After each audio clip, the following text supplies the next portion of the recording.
எல்லாருக்கும் வணக்கம். நான் Hima Subramanian. Welcome to home cooking Tamil. குழம்புல நிறைய வெரைட்டிஸ் இருக்குது. நம்ம நிறைய டிஃப்ரெண்ட் ஸ்டைல் குழம்பெல்லாம் நம்ம செஞ்சுருக்கோம். இன்றைக்கி முருங்கைக்காய் கத்திரிக்காய் போட்ட ஒரு சிம்பிள் ஆந்திரா ஸ்டைல் குழம்பு தான் உங்களோட ஷேர் பண்ண போகிறேன். இது ரொம்ப டேஸ்ட்டாக இருக்கும். வாங்க இது எப்படி செய்கிறதுன்னு பார்க்கலாம்.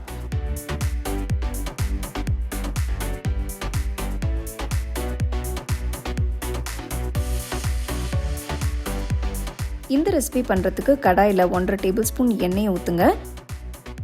எண்ணெய் சூடானதும் இதில் 1/4 டீஸ்பூன் உளுத்தம்பருப்பு, 1/4 டீஸ்பூன் சீரகம், 1/4 டீஸ்பூன் கடுகு, அப்புறம் 3 காஞ்ச மிளகாயை 2ஆக கிள்ளி போடுங்க.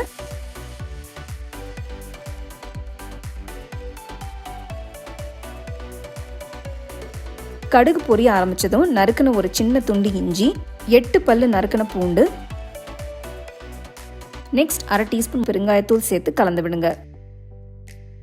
அடுத்து 10 சின்ன வெங்காயம் போடுறேன். 4 பச்சை மிளகாய் சேர்த்து 2 நிமிஷத்துக்கு வதக்குங்க.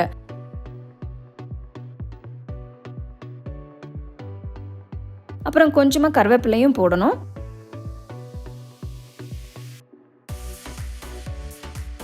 ரெண்டு நிமிஷம் வதக்குனதுக்கு அப்புறம் 2 தக்காளி நறுக்குனது சேர்த்து வதக்குங்க.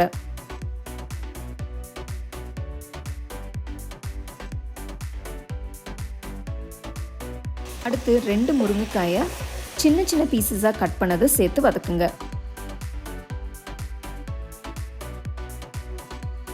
நெக்ஸ்ட் 1/2 டீஸ்பூன் மஞ்சள் தூள், 1 டீஸ்பூன் மிளகாய் தூள், 2 டீஸ்பூன் உப்பு போட்டு நல்லா மிக்ஸ் பண்ணுங்க.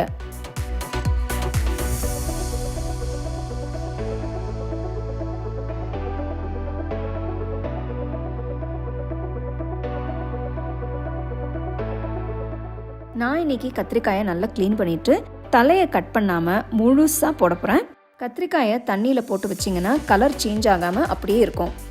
கத்திரிக்காயை தண்ணியிலேருந்து எடுத்துட்டு கடாயில் சேர்த்துடலாம்.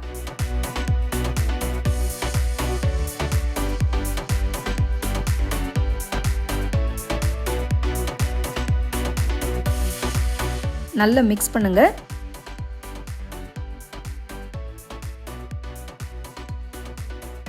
அடுப்பு மீடியம் ஃப்ளேமில் வச்சு கடாயை மூடி 10 நிமிஷம் வேக விடுங்க. 10 நிமிஷத்துக்கு அப்புறம் பார்த்தீங்கன்னா காய் நல்லா ஆவிலேயே சூப்பராக வெந்துடுச்சு. நெக்ஸ்ட் கரைச்சி வச்ச புளி தண்ணியை ஊற்றுங்க.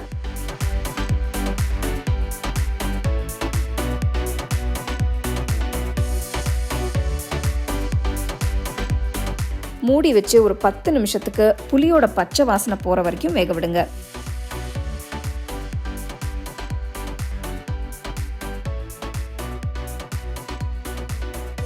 கடைசியாக நறுக்கின கொத்தமல்லியை போடுங்க.